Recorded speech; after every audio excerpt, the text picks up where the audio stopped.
Greetings, everyone, and welcome to this week's edition of Teaching Tales. I am once again your host, Brent Coley, and if this is your first time tuning in, this is our podcast devoted to sharing stories in education. Each week I have a different guest on, and we share stories about what we've learned in education, and this week I am super stoked to have my good friend join me, Scott Bedley. Scott, how we doing, man? Better than I deserve. Better than you deserve. Ain't that the truth? Grace every single day.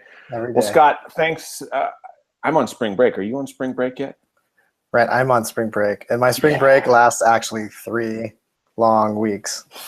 3? I thought I was blessed with 2 weeks, but wow, you got me beat, buddy. That's fantastic. Well, I have to go back July 12th or something like that for the next school year. So. Oh, that's right, because you're on year round, right? I am on year round. Okay, well, enjoy. Well, so we're spending our morning of spring break. So, Scott, first of all, for anyone who is not aware of who Scott Bedley is, tell us a little about yourself, a little background. I am brother to Tim, son to Jean, husband to Kristen, and father to Dean. I'm a 5th grade teacher, and I love teaching and being in education. It's my 23rd year in education, and I've taught everything, Brent, from 3rd all the way through high school. So, and pretty much everything in between. That's awesome. That's awesome. And you are definitely one of those innovators who is always looking to try something new. And that's what I appreciate. Just in talking with you and presenting at Q and things like that, you always push me to think outside the box and to try new things to engage students. So yeah, I think our educational spaces, whether you're an entire school like you're doing, Brent, or classrooms or districts or whatever, they should be labs. I mean, learning is laboratory work. It's art. It's all of that. So why not just try some stuff, right? And the worst thing that could happen is it doesn't work. Then you try something new the next time, right? That's so. Right. But the best thing that could happen is kids go home thinking, oh my gosh, that was the greatest day ever of school. So what we're going to talk about this week, for those of you tuning in, is when Scott, you and I were talking, it's like, well, what do you want to talk about? What kind of stories? And I said, how about talking about the best teachers, our favorite teachers we've ever had, and why those are our favorite teachers? Because everyone's got a favorite teacher. Everyone's got a least favorite teacher, and we won't talk about that today. But we'll talk about. Well, maybe we'll get there. Maybe it'll kind of go down that area. But Scott, so favorite teachers that you had growing up. Before we started recording, you said that you had a couple that you wanted to share about. So go for it. The mic is yours. And Brent, thanks for letting me come on and share about this. I love the topic, and I think the teacher there's a couple of them. Definitely a couple teachers. I don't think one just shapes you, but besides my parents, who were very pivotal, obviously, in becoming who I am, I had a 6th grade teacher named Linda Jackson, and she was a newer, younger teacher. If you want to get a visual of her, if any of you are as old as myself and you watched Mork and Mindy, she looked very much like Mindy, and so like Pam Dauber. Pam Dauber, that's right. All the 6th grade boys had a crush on her because she's like, that's the time when Mork and Mindy was like a popular show. Yeah. And boom, there she is. She's in our classroom. She's our teacher. It's crazy. What's up with this? And I just remember her bringing me alongside of her at one point and encouraging me to run for student council president. And at that time, I just thought, man, I don't know. It wasn't something I considered. And she coached me all through this process. And I remember a conversation we had, and she was going to be absent the next day. I'd run, I got up and gave the speech and actually got selected as student council president my 6th grade year. And I remember sitting with her and her saying, I'm going to be gone tomorrow, Scott, and I trust you. I need you to help take care of the class. And to hear someone that believed in me to help take care of the class was just like, oh man, really? It not only instilled in me a sense of responsibility for the class, but it also gave me this power of like, man, she believes in me. And Brent, I was just maybe about a year and a half ago, I was Actually, it was a bit longer ago. I was looking through some old things, and I found this letter. And it was a letter that she had also written and left on my desk, encouraging me about that same conversation. And she had left it for me and just talking about, here's how you can help out. Here's what you can do. And I thought, wow, this is really cool. And I think it was this little effort on her part to write this note, but it's something that I've still saved. I was just going to say, yeah, you still have it. How many years later? That's amazing. So many years later. And then, what was really like mind blowing is this whole relationship came to a weird full circle, Brent. So I helped open a new site a few years back, and we were looking for middle school science teachers, and I happened to be on the interview panel. And guess who walks into the room to interview for a position? Are you kidding me? Yeah. Pam Dauber? No, Pam Dauber, that's right.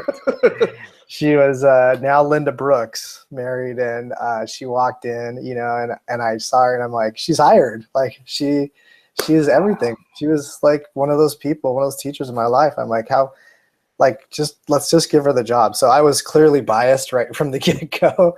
She was my number one pick, and she actually did fantastic in the interview, and everybody else felt the same way.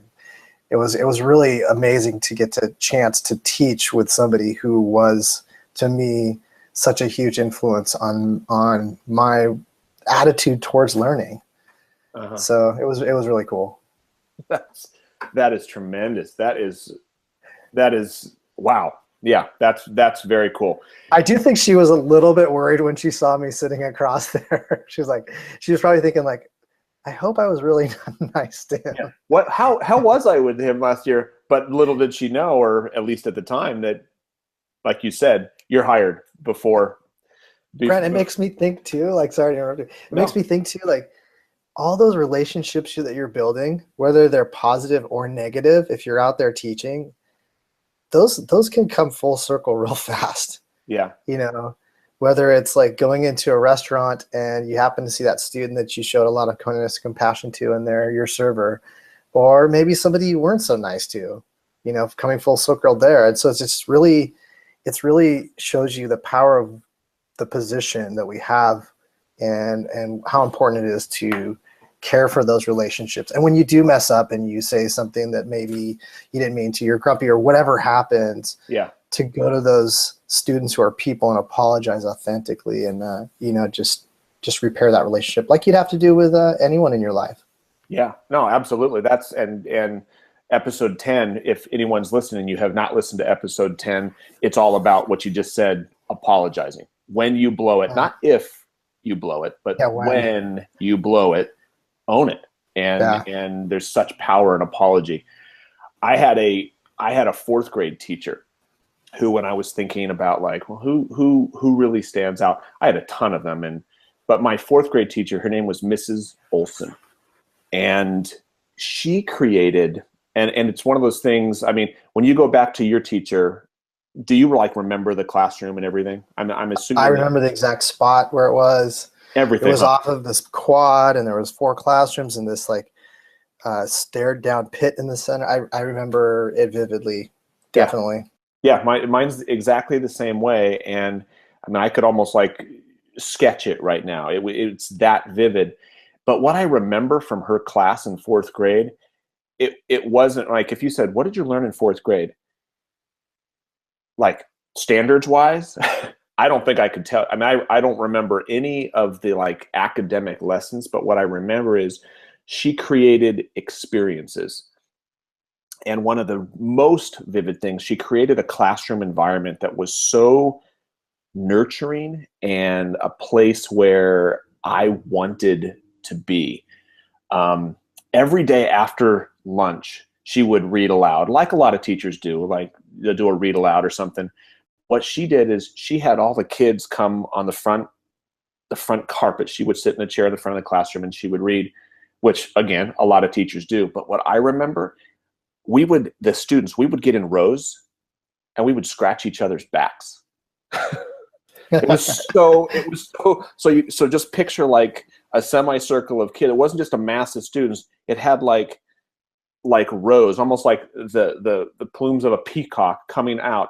And you always wanted to be in the front because that means you had your back scratched, but you didn't have to scratch anybody else's back. But isn't that the same in your household too? Exactly. But I remember her reading like Tales from the Fourth Grade, but just a place where it's like she created an environment where that was cool, that you could literally scratch my back and I'll scratch yours type thing. But it wasn't like sit at your desk, so now we're going to do some reading time. It was such a casual, fun learning environment. Community. Exactly. It was awesome. You said you had a second teacher. Who was your second person?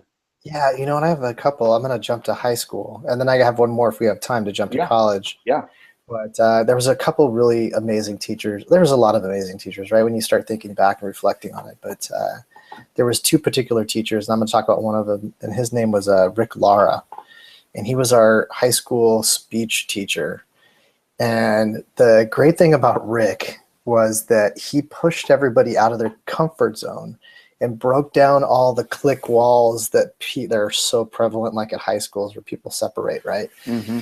And the way he did that in a non-threatening way, but was through almost like embarrassing moments that everybody had to be embarrassed in. Yeah. So like he had us all doing a lip sync in front of the class, you know, and like the first week of school, basically we had to pick a song and lip sync it in front of the class. So, but you know, by the end of the first week of class, we were all so embarrassed that we had to do this in front of our peers at high school. Like the walls started to break all down. The walls down. Yeah. It just broke down the walls. And the way he ran his class was all about that, breaking down the walls and opening people up to really share about who they were authentically. And that happened through crazy experiences like that. And that's something that I still value in my teaching is I think about how am I breaking down the walls. I don't do it like that, but how am I breaking down the walls for my students who, Brent, in my class right now, I have over 20 different languages, home languages spoken at our 5th grade level.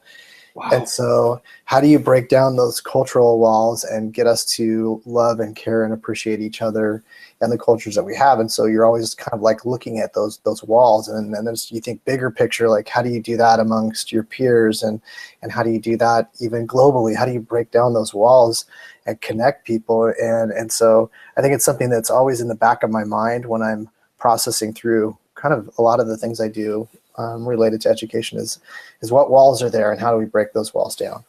Yeah, because you can't, if students aren't comfortable, they're not gonna learn. I mean, right. We have to address those relationships, those doing everything we can to, again, like you said, break down those walls in order to hit the learning. And Brent, I think there was like a level of trust that he built really quickly because of that, and I think the authenticity was really transparent, and you could see that he was doing this without intent of judging us. And so I think you see different things happening in education, and you're not quite sure who is it intending to benefit.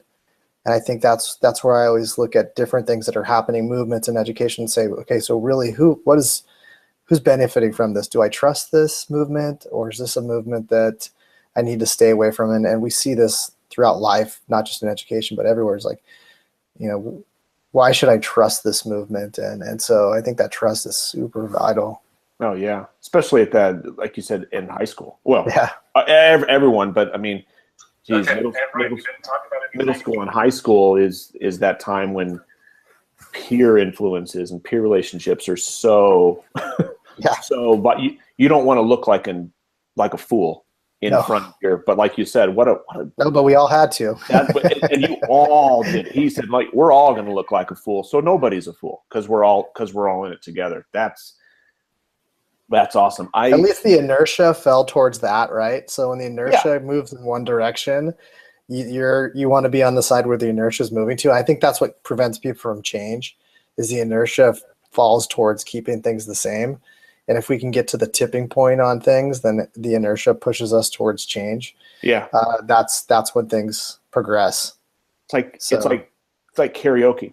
Yeah, like karaoke. The longer I mean, I've only done it twice in my life, but yeah, the longer you're there watching people, because you're like, I mean, I'm the type that's like, there's no way I'm getting up on. But the longer you sit there and watch, and then a different person comes up and a different person, it's like your walls start breaking down, and it's almost like we need to make our classrooms more like karaoke. Right. By the end, you're singing Bon Jovi on top of the table, right? Exactly. I had a high school teacher, moving up to another one. I had in high school, the one that I remember the most, that I admired, her name was Mrs. Godfrey. And she was my economics and government, U.S. government teacher. I believe I was a senior. And what I remember about her is she was a maternal figure, just incredibly nurturing, and just a very short woman, just kind of came in and did her business. But what I remember about her, Scott, is she knew her stuff. What I mean, even at that age, I remember my buddies and we would always comment, like, you could never ask her a question and have her not know the answer. She always knew the answer. She was Google before Google, huh? It was exactly. She was so prepared. And I think oftentimes we will think that students don't notice that.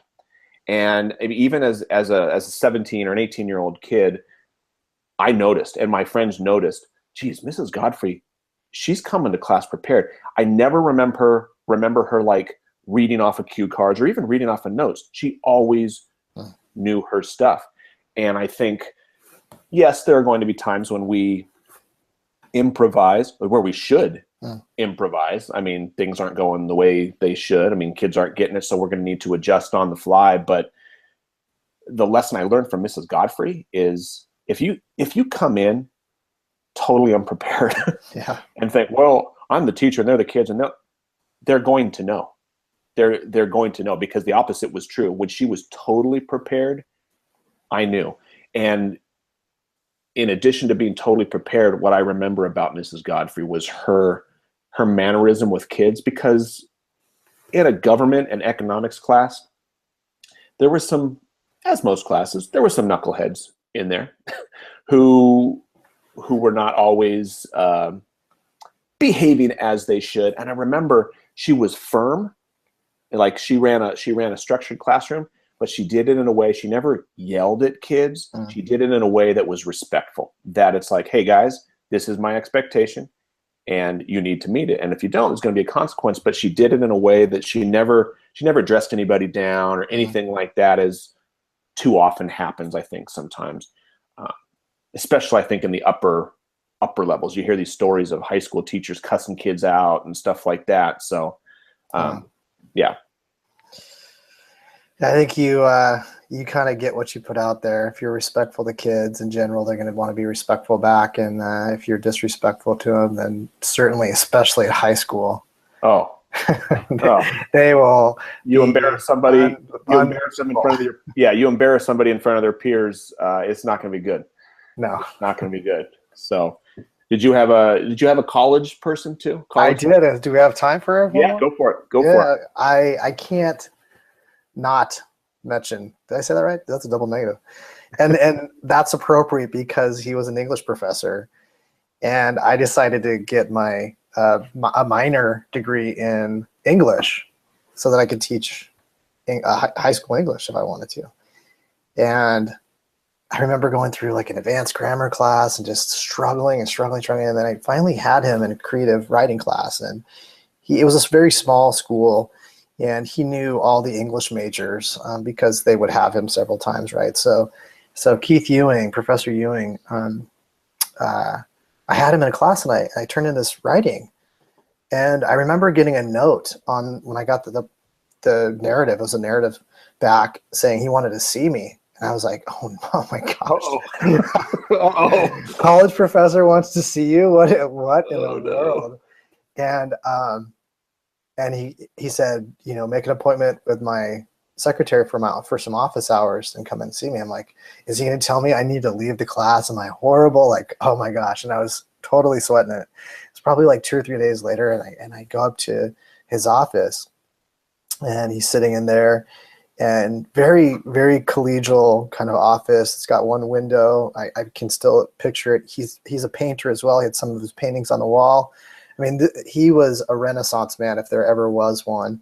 He came from Oregon, and he grew up as like a son of a farmer, and then just had a passion for English and writing. And I came in and I just stood there, and he didn't say anything. He was working on his computer, and I just hear him, clear his throat. And he kind of like slowly turns around, stands up, and walks over and puts his hand on my shoulder. And he like squeezes it with he was probably in his 70s when I had him.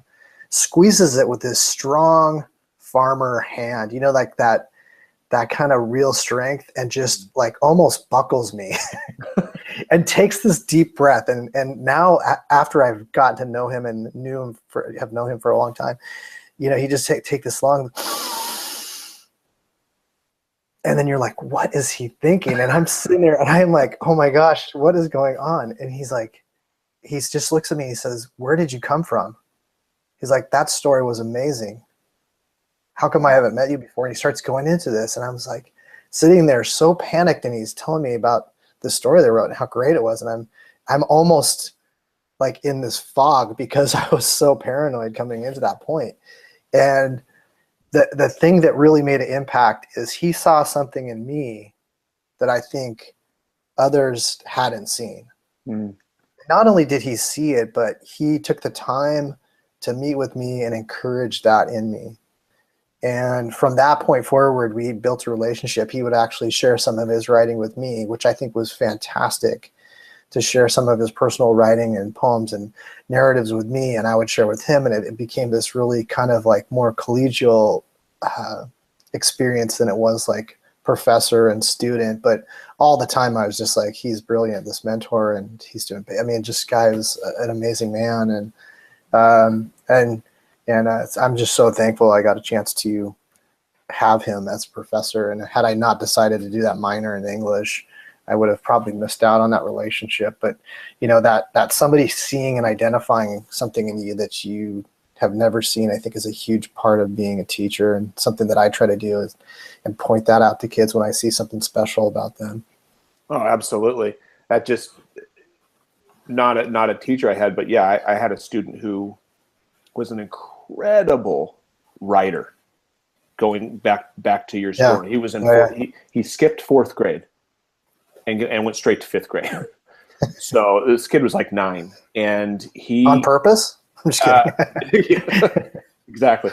And he was an amazing writer. And one day he came in and he had written like a 3-page story, and he shared it with me. And I remember like during my lunch reading it, and it was, I don't know if you remember, there was a book called Aragon, I think by Christopher Paolini.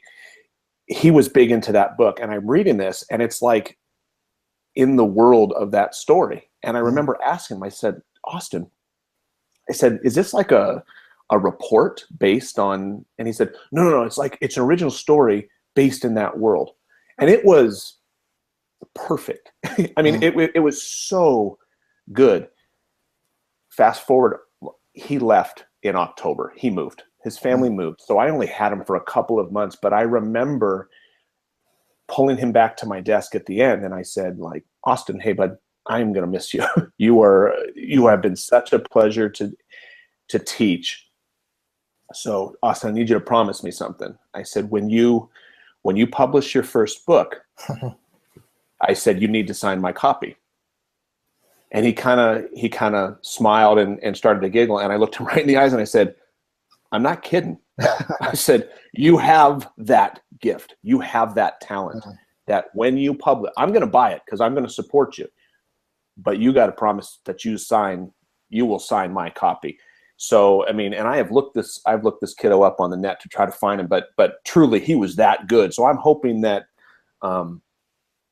he took from that conversation some belief that he did have that, and that he could go in that direction if he so chooses. Because I agree with you that belief in kids in students is so powerful. That is so cool that your professor pulled you aside, took the time, come in for the office hours, and did that. I mean, freaked you out a bit. Freaked me out. Well, I mean, and so many times it led, you think back to our current situation. So many times we're about identifying the struggles of kids and not teaching to their strengths. And it just always is the story that reminds me, find and teach to their strengths, because that's probably where they're going to be headed in their life. Yep. If you can identify and they don't know their strengths yet. I mean, you have a lot of kids going to high school, or going to college now, and they are trying to figure out who they are. And I think it's because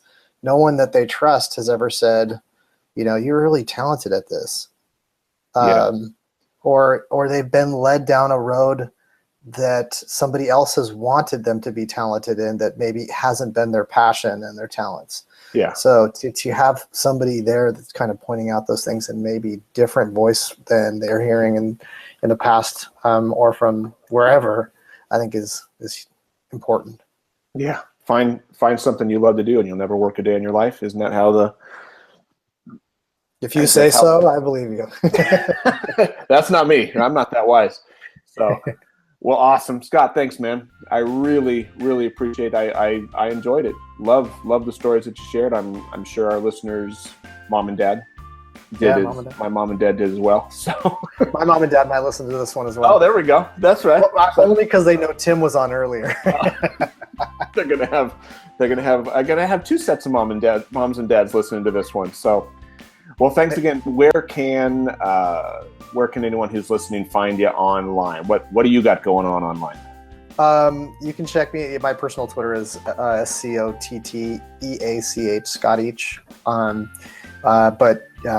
biggest passion by far is Global School Playday. Mm-hmm. And so if people haven't heard about or checked out globalschoolplayday.com, go there. Play is something that's just, it's seeping into every moment of my life. Yeah. And continue to see the importance and impact of allowing kids to play. It's just something I can't hold in. I just keep having to talk about it. So you can also listen to Tim and I on our Bedley Brothers podcast, and we're going to be starting up some new episodes again soon. So Brent, thanks for letting me come on and share some stories. Absolutely, Scott. Anytime you want to come back, you let me know, buddy. Thanks, man. All right. So thanks everyone for listening. Once again, appreciate it. If you haven't done so yet, you can find us in iTunes and Google Play. Be sure to subscribe. You can also get it on the website, brentcoley.com/podcast. Once again, thanks for listening, and we'll see you next time.